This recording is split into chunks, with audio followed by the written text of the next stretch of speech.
Good afternoon, everybody. Thank you so much for joining us here on the Agents Together webinar, the second in our redundancy bounce back series. I have just realised that we've lost one of our participants already, and we've only just started, so that's not a brilliant start, but I'm sure Russell will join us back in a minute. I'm Sarah Edmondson. I'm the CEO of Agents Together, and we felt it was very, very important as furlough comes to an end and there's some uncertainty in lots of job markets that we stepped up and we made sure that we were offering the help and support that people needed when trying to, get that confidence back after being made redundant, and also, then going on to find a new job, a new role, and ultimately be back in the driving seat, basically. So I'm delighted to be joined today for this particular webinar, which is all about how to prepare for and ace your interview. And I've got the wonderful Nicola Broomham from Broomham Recruitment, Jennifer Scott-Reid from eProp Services, we've got Andrew Deverell Smith from Deverell Smith, and Russell Humphrey from the Humphrey Group. So thank you all so much for joining us today and for taking the time out of your busy schedules. I know you're all super busy to help the estate agents here at Agents Together who need our help. So before we start, I think it would be good if we can maybe just introduce ourselves. I'm going to put a 60-second limit on it because I know we all like to talk. So Nicola, perhaps you'd like to go first and introduce yourself. Sure, no problem. My name is Nicola. I am the owner of Broomham Recruitment. We are a property sector recruiter, so everything from prop tech all the way through to sales, lettings, property management, all your usual bits and pieces. We're based in Oxford, but we cover pretty much the whole of the UK. We've got a team of 5, and we're a nice, friendly bunch who are hopefully nice and helpful, and there for you guys when you're looking for a new role or if you're looking for a new team member. So that's us, really. There's not much more to it. So that's me. Thank you very much. Russell, perhaps? Yeah, my name is Russell Humphrey. I will talk lower. I'm the owner and founder of the Humphrey Group. We specialise in property recruitment, the same as Nicola. We are based just outside Northamptonshire, but we cover the UK in different sections. Been in the industry for just over 20 years now at senior level. So sort of understand the need of specialist recruitment and helping people to find the right companies. So our job, I see it, is in helping the industry through whether it be redundancies, change of heart, change of options, change of direction. So yeah, we're here to help as many people as we can. That's great. Thanks, Russell. And Andrew, perhaps you could go next. Well, my name is Andrew Deverell Smith. I have to comment on the fact that, clearly recruitment founders and entrepreneurs are terrible at naming their own companies, because I think all 3 of us just put our own name on our businesses. Yeah. So we're called Deverell Smith. We're again, we call it, we're a real estate recruitment business. We started in a estate agency. I call it my first child. It's my first love. We love the sector very much. There's about 100 of us. We're based in London, Dublin, New York, and Houston in Texas. And like the rest of the guys, I'm here today because I want to give back. I want to help. I think it's really interesting times, and I think what Agents Together does is amazing. I think it's a brilliant thing. So thanks for having me. Thank you for joining us, and thank you for saying that as well. We're only 5 months old as this comes out, and it's been a roller coaster already. So yeah, but we're achieving so much. So thank you for that, Andrew. And last but absolutely not least, we're joined again this week by Jennifer. So Jennifer, perhaps you could tell everybody who wasn't here last week. I'm Jennifer Scott-Reid. I've had a varied career, a long career in many different kind of sectors. I owned my own company, was a management consultant for 15 years. In January, I joined eProp Services. We own Fine & Country and the Guild of Property Professionals. And my role is very much people focused. Everything I've done has been around people, and having the opportunity to join the mentoring scheme and also help with this was something I really wanted to do. Thank you. Well, we're delighted to have your input. And last week, the information that you shared with us was just so valuable. So thank you. And thank you all again. I'm going to say that a lot. And on behalf of everybody who's joined us on the webinar as well, I'm going to keep saying thank you to you all, because it really means a lot to have experts sharing their wisdom. It really does. And it's great to have everybody together. So the reason why we did this was, of course, because furlough was ending. We were getting a lot of people apply for our mentorship schemes who were saying that they were either worried about redundancy or had been made redundant, and they perhaps needed somebody to talk to just sort of help lift their confidence and set them off on the right track.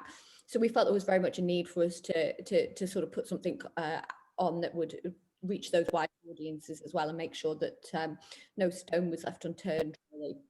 So here we are.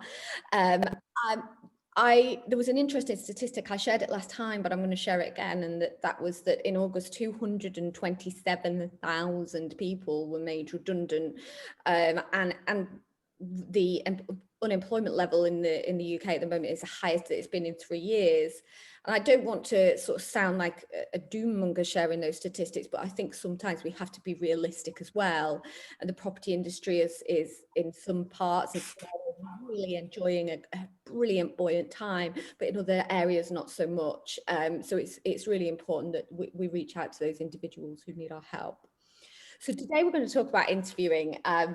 Now, I have had some weird and wonderful interviews in my life, that's for sure. One of them, I think I told Jennifer last time, was with John Cook, actually, of eProp Services, in a service station somewhere around Birmingham. Can't remember where it was. It was literally a Little Chef. I don't even know if they do little chefs.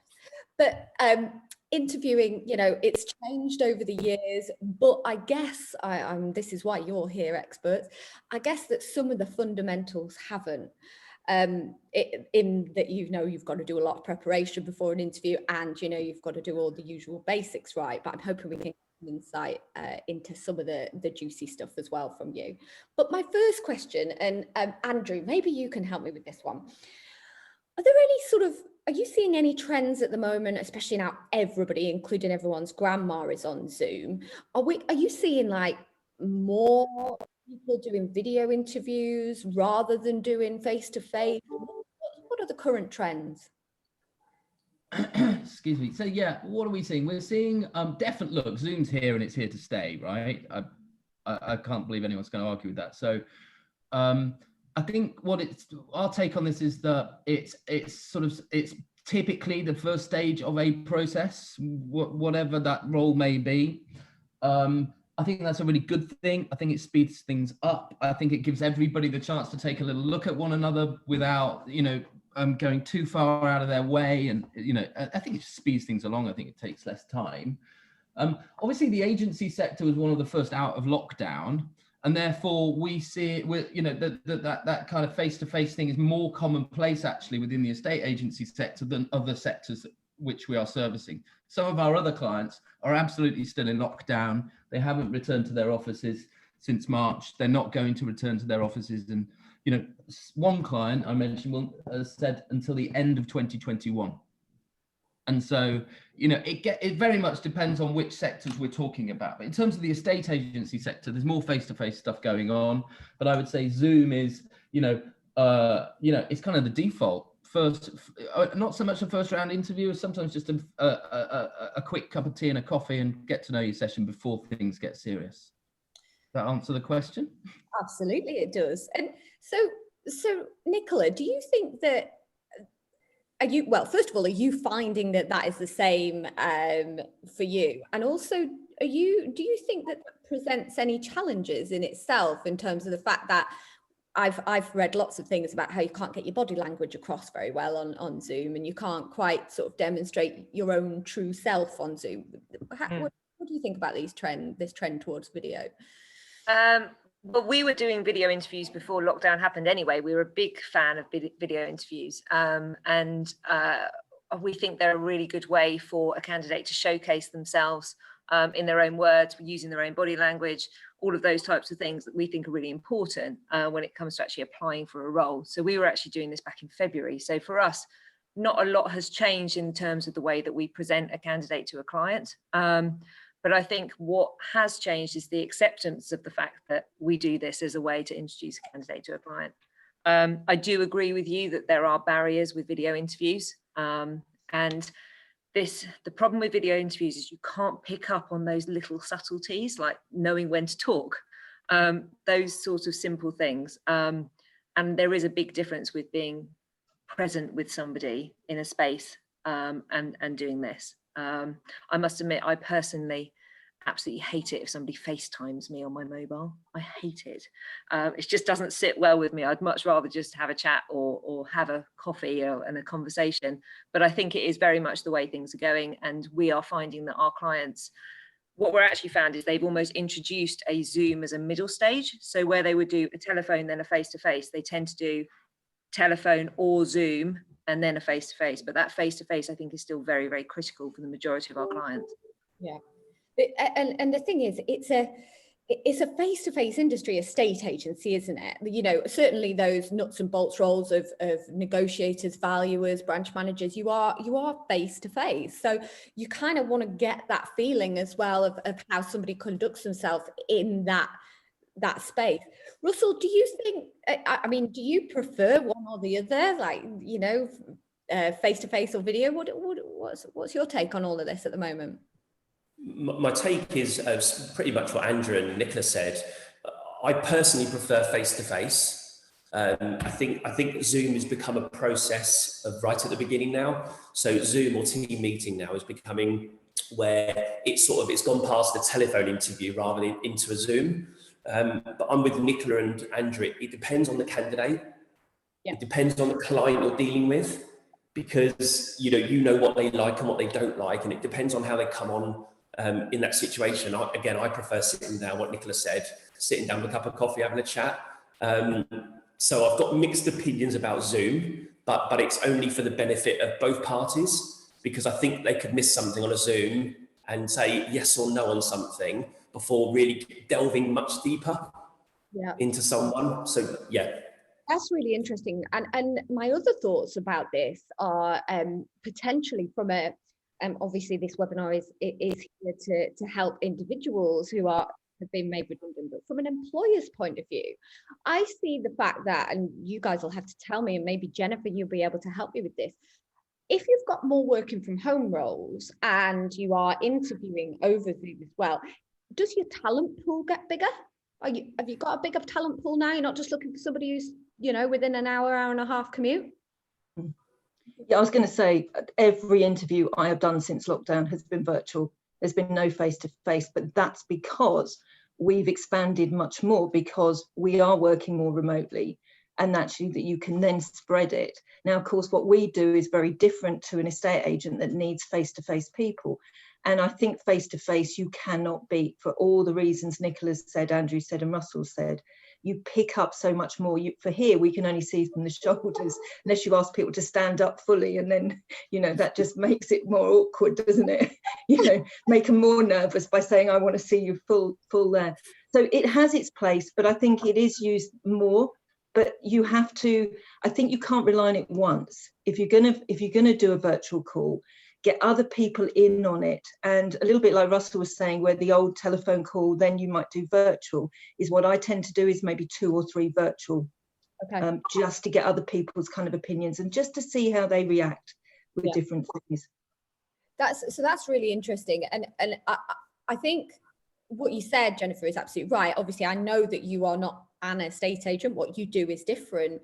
But as we are talking to potentially people who've been working for many years in the estate agency industry, as estate agents, maybe they might consider going over to supplier side. I did. That's how I ended up doing what I did. You know, I was an estate agent. I loved it. Absolutely loved the day in, day out, but also very ambitious. So I ended up at the Guild and Fine and Country, funnily enough, for a good while. And it was the best thing that I ever did. So I think probably my message from here is what has happened by Zoom from an interview point of view, but also from a role point of view, is that not only can an employer think their talent pool has got bigger, but an employee can consider potentially applying for things that are just that little bit further afield now, not necessarily restricted by location as much, which hopefully is a good thing. moving forward. Okay. Sarah, one thing I would say as well is that I think it's really important that people do embrace this type of tech.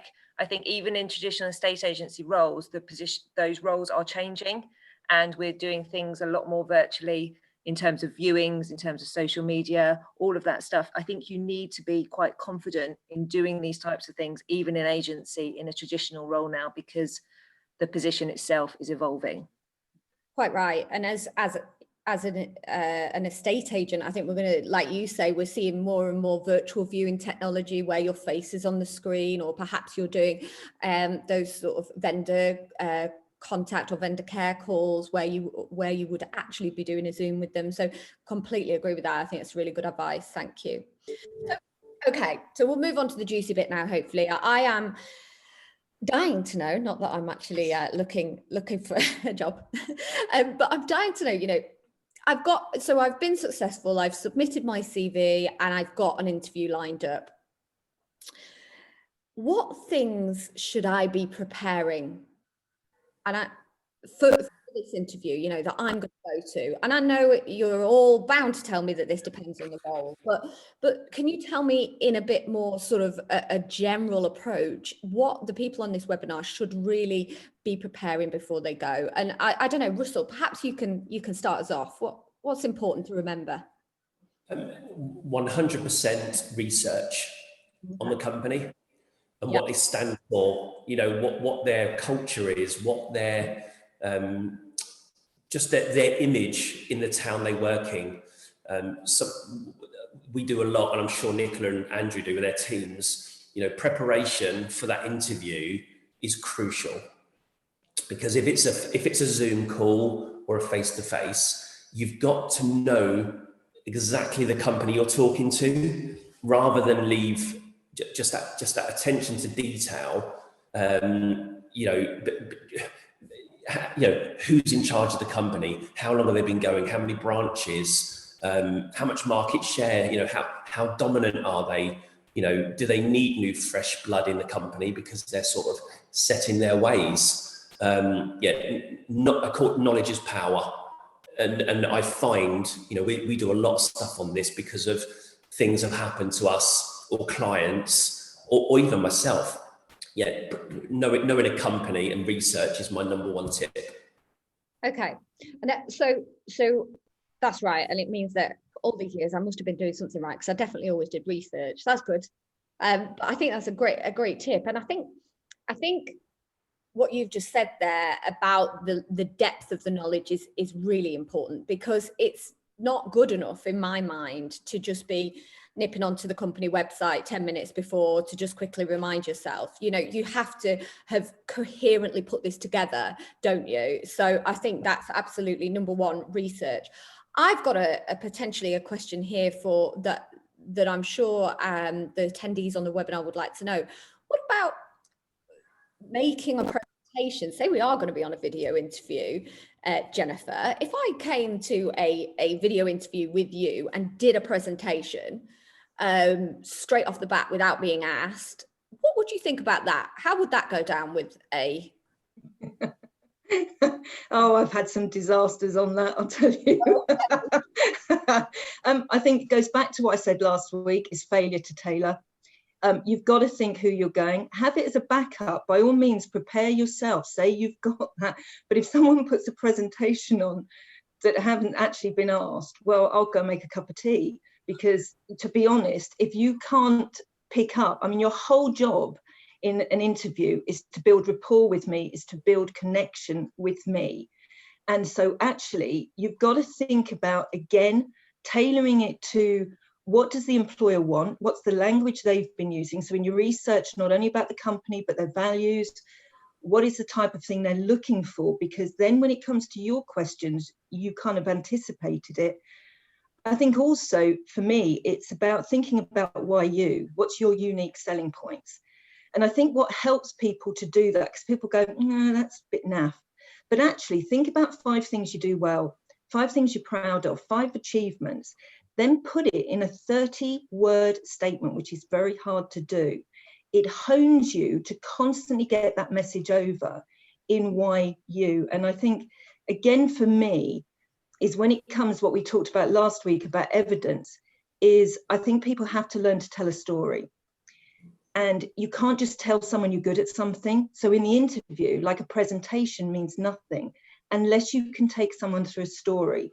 So a good time to do it is, I have some evidence here. I can tell you the benefit I gave to the organisation, the situation within which this happened, or the context, what the goal was, what I wanted to achieve, what I personally did, because don't say what everyone else in the team did, because you get found out anyway, and then the result of it.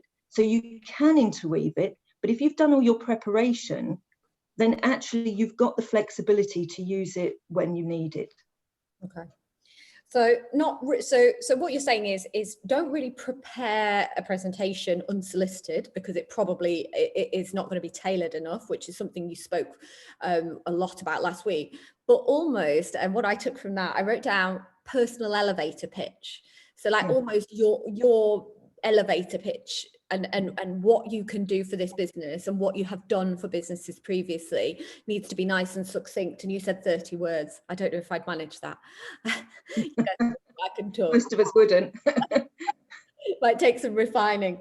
Excellent. That's great advice. Thank you. And Andrew, what about you? Any sort of top tips and advice from you on preparation before the interview? Well, look, there's so much I could say on it. I think one piece of advice would be to say to people, we're the panel here, we're professional interviewers. I don't know how many interviews I've conducted in my career of 20 years, but I think it's close to 100,000, right? When I see clients interviewing, they're not professional interviewers. It's not they don't do it 15, 20 times a week or whatever it may be. So I would say, prepare the evidence. There's one thing, if we're talking to, this is an estate agency conference, I'm always interested in numbers. I think talk's relatively cheap, and we're all great talkers in the estate agency industry. So, I'm looking for evidence. And so I think Jennifer gave some great advice, but I'm slightly contrary to that, because I always think if somebody comes to a meeting with me and they're prepared and they can demonstrate numbers, performance, ratios, market share, data, then, I'm always impressed by that, rather than somebody who's, wants to turn up and talk a great game and try and wing it. So that would be my top tip, I suppose, is know your numbers, whatever they may be. Yeah, absolutely. And I think Jennifer mentioned it before about that, don't fib. We talked about it last week. It never ends well. Knowing your numbers factually, accurately is absolutely a great piece of advice. I mean, we've all watched Dragon's Den on a Sunday night, I think it is. I absolutely love it. And when the ones where they fall over their numbers and they can't answer the questions, I mean, it just is so cringeworthy. And I think we've got to, as people who are out there job hunting, we've got to consider that we need to be like the really good people in Dragon's Den almost, don't we? We've got to present ourselves in that way and know our numbers. So it's great. Thank you, Andrew. And Nicola, have you got anything to add on this in terms of what your advice would be? Just getting that preparation right, anything to prepare for just a couple of things, really. Know the job spec, know what they're expecting. I think the number of people that turn up for a job and sort of they get quizzed on what skills they've got that are relevant for the role and don't really know what the role is. So I think that's important. I think know your CV as well. Be able to confidently talk through your CV and be able to explain what's happened in there and talk through your career history. But I think the other thing as well, which is vital, is to remember that an interview is a two-way process, and it isn't just about whether or not you're right for that company. It's also about whether that company is right for you. And I think you need to make sure that when you're going to an interview, that you have in mind what your expectations are from the role, from the employer, and from this company, because making a decision to go and join somewhere is a big decision, and it shouldn't be something which is taken lightly. And I think you need to make sure that you are asking the interviewer all the relevant questions so that you can make an educated decision about whether you want to join, as much as whether or not they want to hire you. I think that's really important. That's a really, really important point. And we're going to come on to, what during the interview shortly. But I think that I think it was British Airways that have recently put out an advert that said something along the lines of we're going to ask you some questions, but make sure you ask us some questions too, because this is about the two-way street. And it's absolutely right.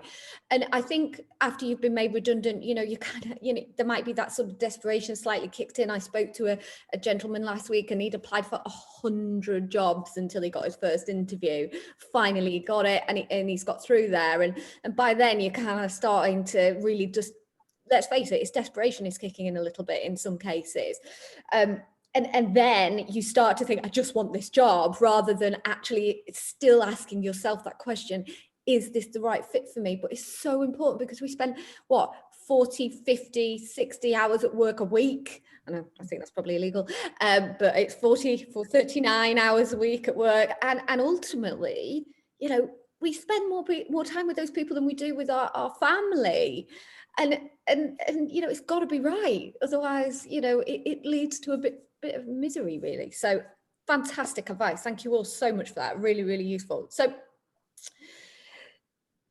bearing in mind, okay, that I've done all this prep now, and I've done my research, I've got my knowledge, I've tailored it, I've somehow managed to get my own personal elevator pitch into 30 words somehow. I'm rinsed in the job spec and my CV, and I've got some questions about whether the company is the right fit for me. So I'm ready, I'm geared up, ready to go. What do I need to think about on the day? Jennifer, is there something that for you where if somebody did something, you'd be like, forget it? No, that's a big no for me as an employer. What do you think there? I think if they don't stop talking. Well, that's me. I think there's several things. If you're late, if you haven't really prepared yourself, and I just want to pick up on what Andrew said, because I'd hate to give the impression I was saying wing it.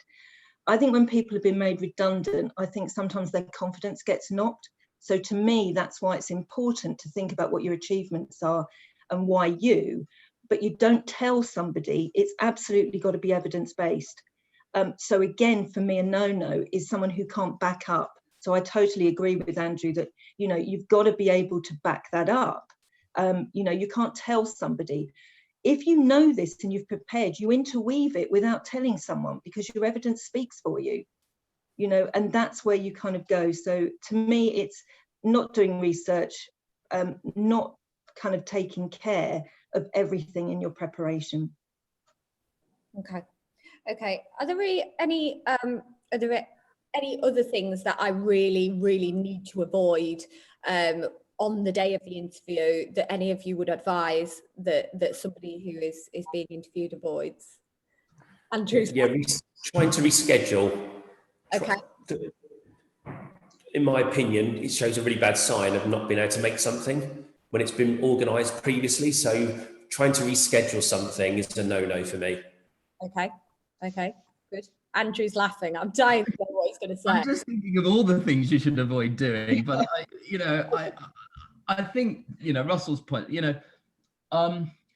just prepare. All of this is about the basics. Yeah.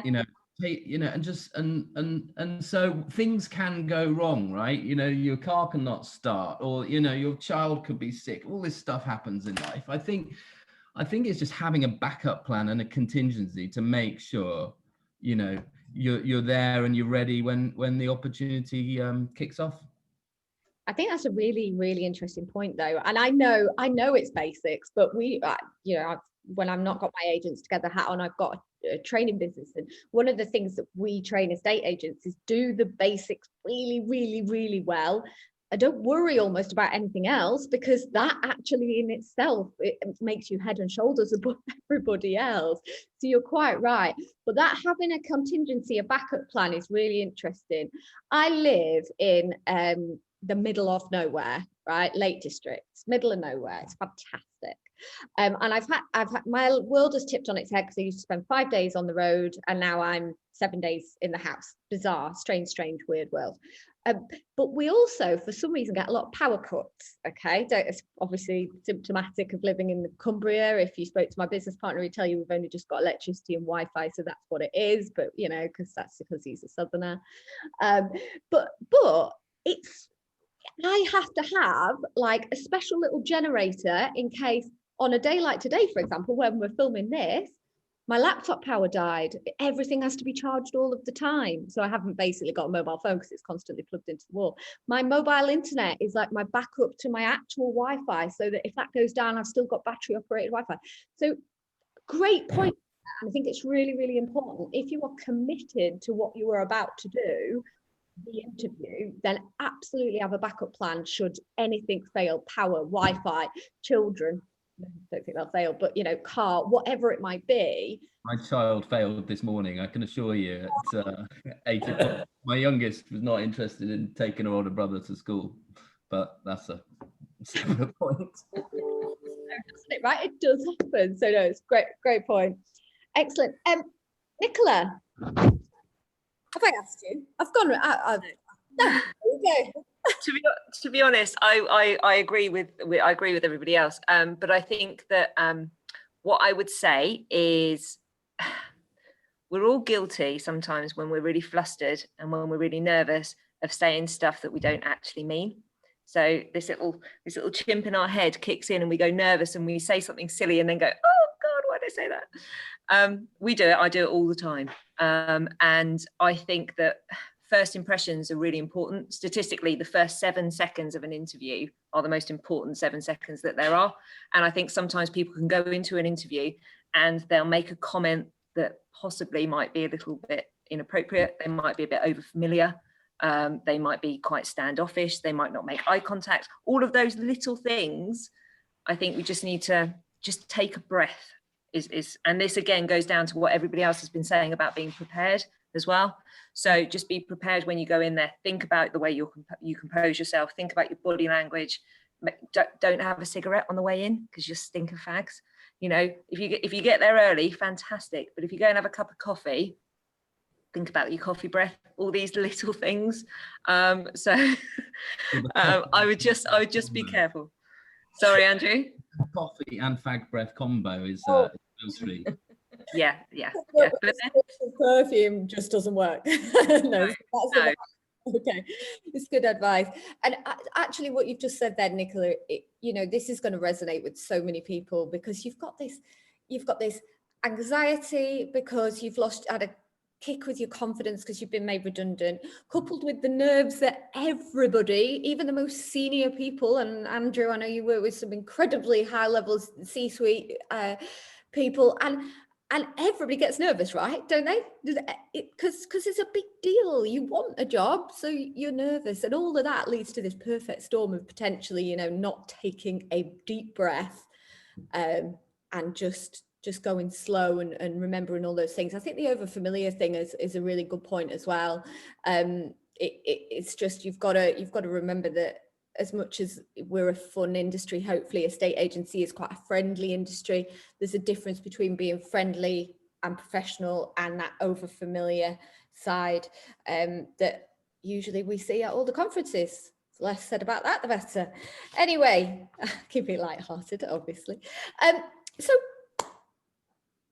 what about in the interview? Okay, so we've sort of done before, we've thought about on the day, and I'm there now. We've talked that we need to prep, we need to make sure that we have got our knowledge right, we're on time, all of those basic things.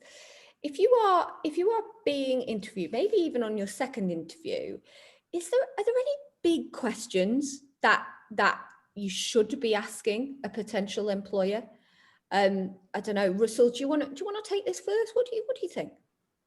Yeah, I think it's down to the candidate. It depends on their career path, because if you're on a career path and you're very clear about where you want to go, there is nothing wrong with investigating that at a time where you feel the interview is going very, very well.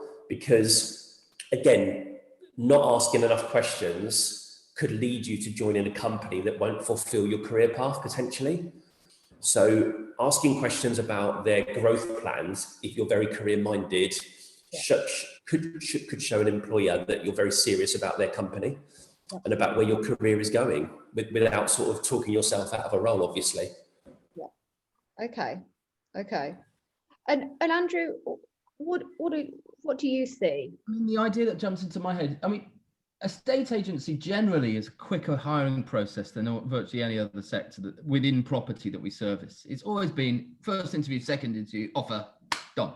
And it can happen in a week, it can happen in a day. I've seen it happen in, I think about this and I think, like the guys were saying, if you're really making a serious decision around the next 5, 10, 15 years of your life, I would encourage people to even ask the employer if you could come back again, so even take the process to a third stage, whereby you can come with your checklist in effect, and get answers to questions. Because in my 20 years of doing this, I've seen a lot of, the bounce rate in agency is extremely higher than the rest of the property sector. And I think that's because it's a rush job.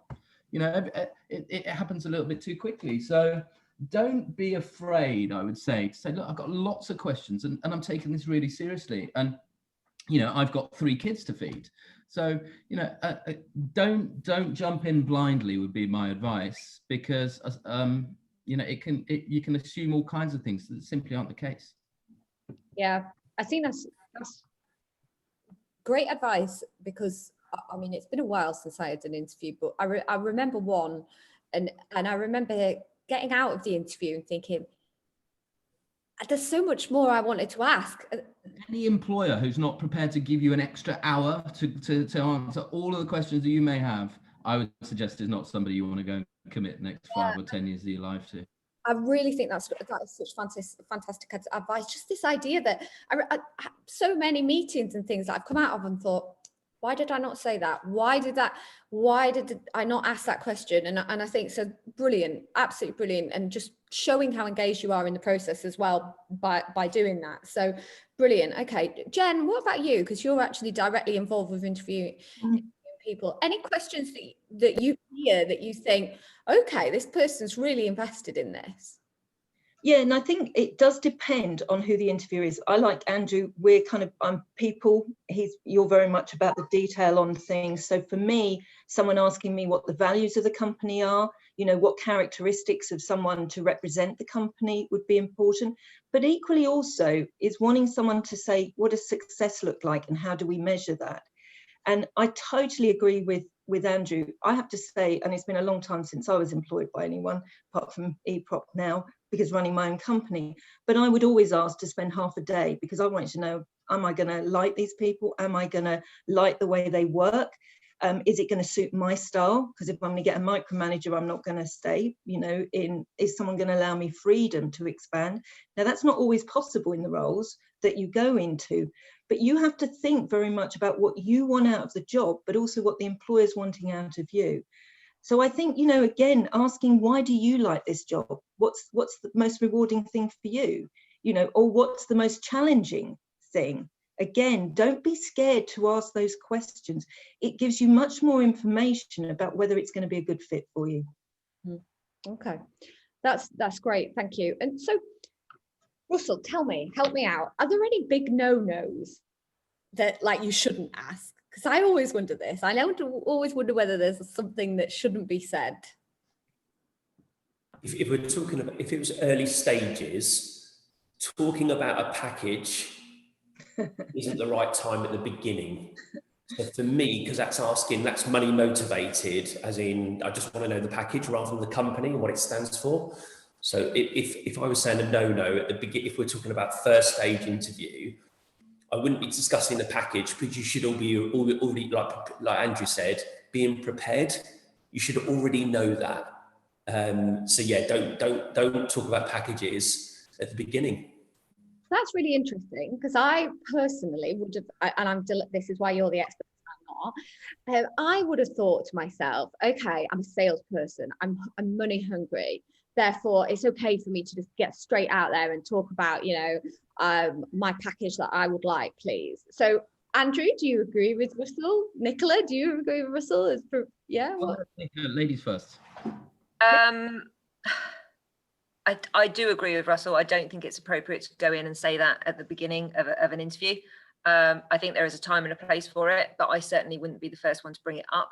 I might go about it in a slightly different way and ask about how commission is structured, or how they like to structure their commission within teams. Is it a team thing? Is it an individual thing? I might go about it in a slightly different way. I think I do take on board your comments about being a salesperson and being money hungry, but I think estate agency isn't all about that anymore. I think there are a lot of companies that are about that and that are about being money hungry. But I think for a lot of companies, it's not about that. And it's actually about whether or not customer service. They're finally realizing it's not about just getting deals in. It's about being good at customer service and looking after your clients. So I think for a lot of people, being too money driven is off-putting. What do you think, Andrew? I agree with you. Look, I mean, every firm that we act for is different, right? And within those companies, the hiring managers and the micro cultures from branch to branch is different. So my advice would be that think of interviewing a little bit like, I mean, I'm not a ballroom dancer for the record. Really? But no, maybe one day. But you know, the general dynamics are that the interviewer gets to go first. You know, I would say that it's their you know, it's their right to sort of find out what they want to find out, and then as a candidate, you know, you go second typically. So maybe that's useful advice, just to think about like who gets to go first and the dynamics of it. But you know, this is all just about chemistry in the end. And I would say to people, back yourself and just be you. Like if you want to ask a question, ask it. You know, I mean, what's the worst that can happen? You don't get the job. But you know, I would say if you're worrying in an interview about can I say this or should I do this, then you're not being yourself, and that's your job in an interview, is just to be you. So I wouldn't worry too much about the rights and wrongs. I would just listen and engage, and hopefully you know that chemistry kicks off. Yeah. Okay, that's great, and I think that's really important, because what you said, Nicola, about the idea of, you know, estate agency in the 1990s, where, you know, it was all about the I don't know what car was cool in the 90s. Like, was I going to get the cool car of the 90s? I don't know. Brian Munsell always talks about this. Yeah, I don't know. Escort, Ford Escort, or a Saxo, I think, back in my day. I'll go back to 70s, a Capri. All of those things are cool. You know, the most important question in the interview, am I going to get the Saxo? You know, like, am I going to get that? Is it going to be branded? You know, obviously that isn't it. And we are moving now as an industry, like exactly like you said, Nicola, into this relationship world where everything that we do is about nurturing relationships with both our colleagues and our clients. And therefore, absolutely having that chemistry that Andrew just talked about, it is completely the way to go, but obviously nerve-wracking as heck when you've lost your confidence a little bit and you're nervous. So it's 100%. And the hardest job of all is to sort of not worry about the formalities of it, and actually just, you know, just try, you know, it's easy for us to say just be natural, and it's blooming hard when, you know, your luck's down. So but like we're all having a bit of a giggle here, and I would say, you know, don't be afraid to laugh, you know, and don't be afraid to take the conversation in different directions if that's where it wants to go, you know. And you know, they're the most successful interviews that I observe, is where it's just great, just a, you know, it just clicks. That's yeah, I like that. We were just talking before this, we actually went live on this session, weren't we, about how before coronavirus, if your dog jumped onto a Zoom, you know, it's like the biggest no-no in the world. You know, you were so unprofessional. But now you'll just be happily watching BBC, Sky News, whatever, other news channels are available, and a dog jumps on, and it's just, you know, it's just normal. Like, it's not even a proper interview now if a dog or a child doesn't get involved at some point during it. So I'm disappointed we haven't had any dogs or children on today, by the way, everybody. So, you know, I can solve that. I have got my Springer upstairs. If you want me to bring her down, just let me know. Yes. We're just glad that Jennifer's doorbell hasn't been ringing all week this week. I mean, yeah, obviously not having any deliveries today.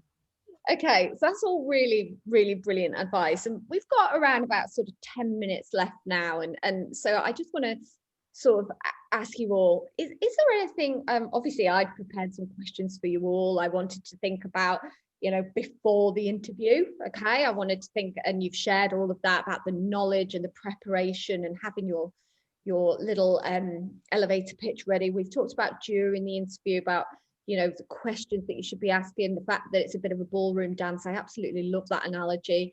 And also the importance of being yourself, which is so important, because ultimately, you know, the mask will slip, you know, 3 weeks, 4 weeks into the job. So you might as well be yourself on the interview, right?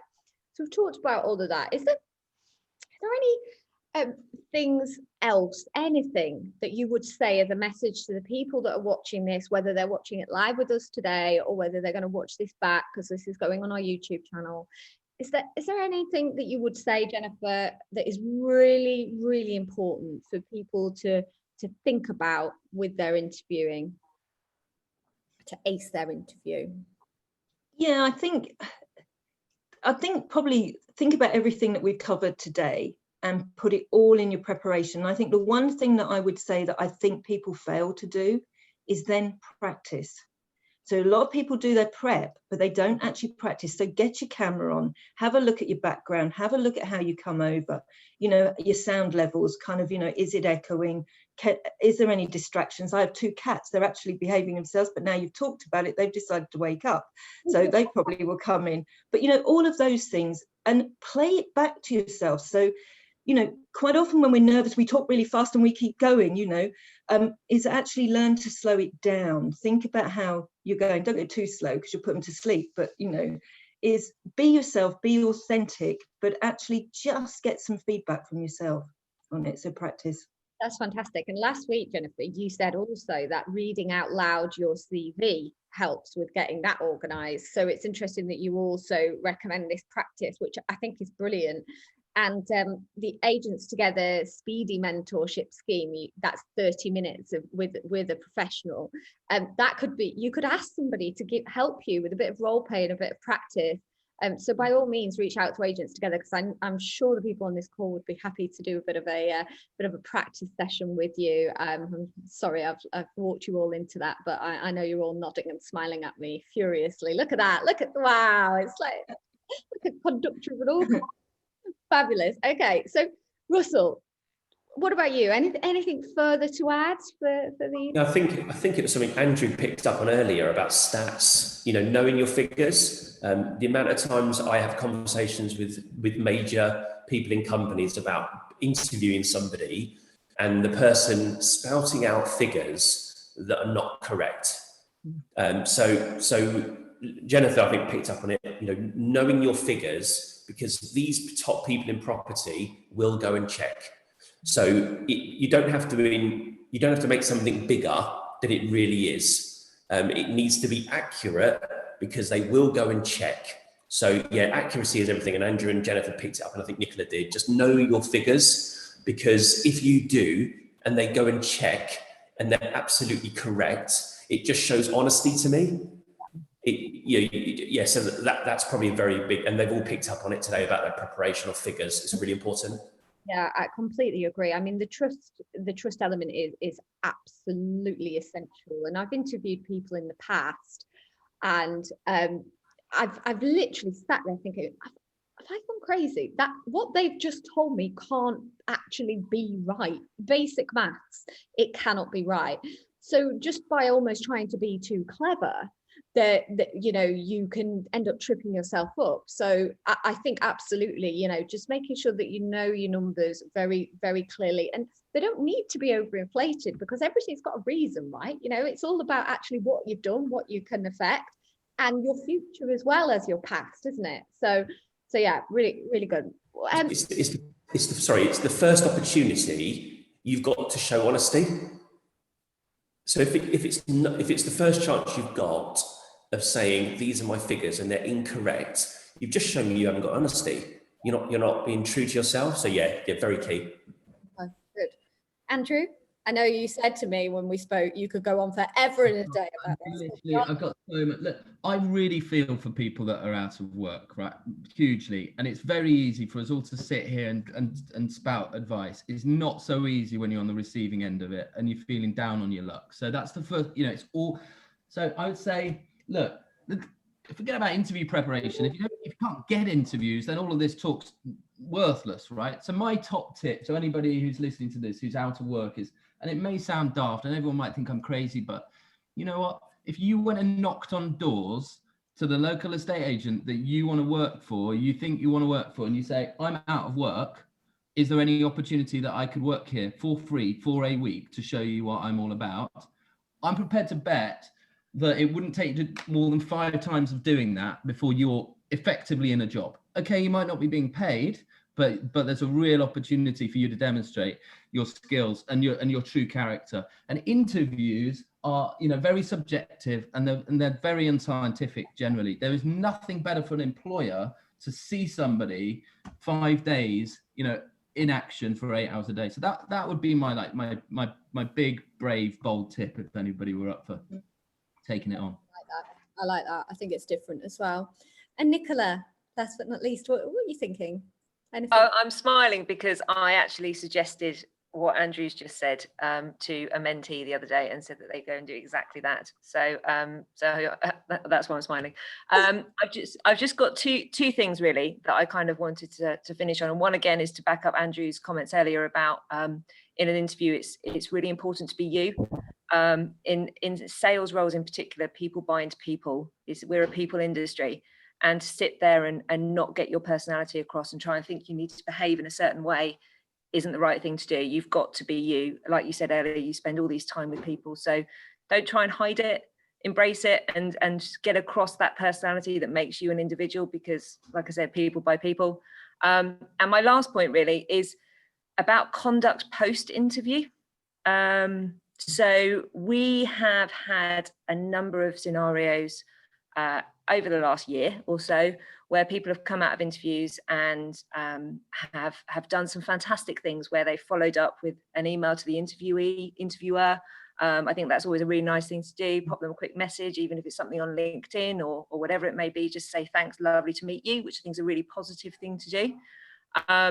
But we've also had some really negative things where we've had people that have taken feedback. As a company, we're very, very pro.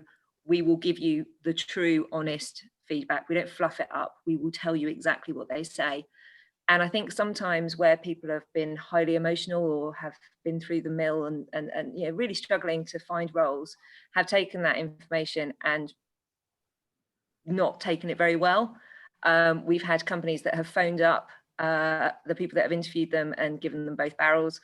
We've had nasty emails that have been sent to the people that have interviewed. I would just say that the property space is quite a small space, and you don't want to burn any bridges. So take your feedback for what it's worth, listen to it, learn from it, and try and think about how you're going to change next time, possibly.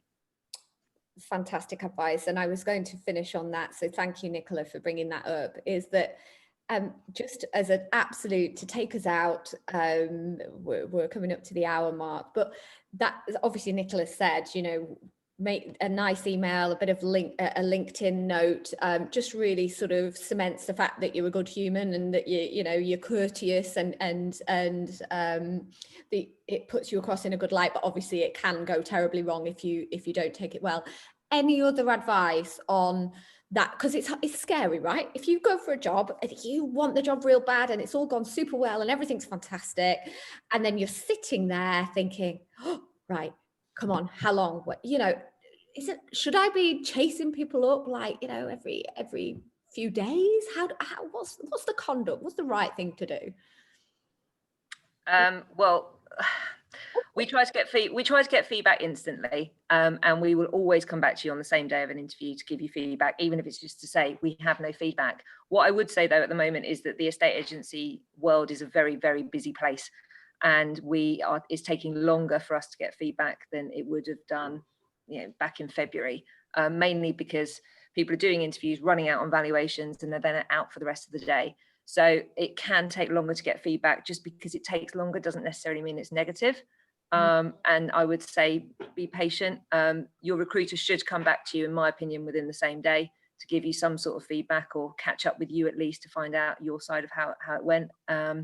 But there is nothing more frustrating than waiting for feedback. But it is taking longer. Candidates. Yeah. Andrew, have you got any big no-nos or big yes for that matter? Look, I mean, there's so many obvious no-nos. I probably won't go there, but my advice to the question around, waiting is torture, right? I mean, it's like, you built yourself up and you want this job, blah, blah, blah. And I would say focus on getting more interviews with other companies, because, that's perspective. Like, we're talking to agents, like, who goes and buys the first house that they view? That's it, done, bang, offer, first viewing. So I would say, like, if you change the mindset to actually get out there, get busier in terms of the process, probably takes the stress levels down. And actually, who knows, the next company you go and meet might be more attractive than the one you're waiting on, so I would really just focus on, it's the job, getting a job, Yeah. and that kind of takes a bit of the torture away, so they're wondering if they love you or not. Yeah, that's it. That's right. Russell, anything to add on this topic? Yeah, just picking up on Nicola and Andrew a little bit on positive, and don't dismiss ideas and opportunities until you know the full facts. I think candidates sometimes can be very tunnel visioned, and that's fine.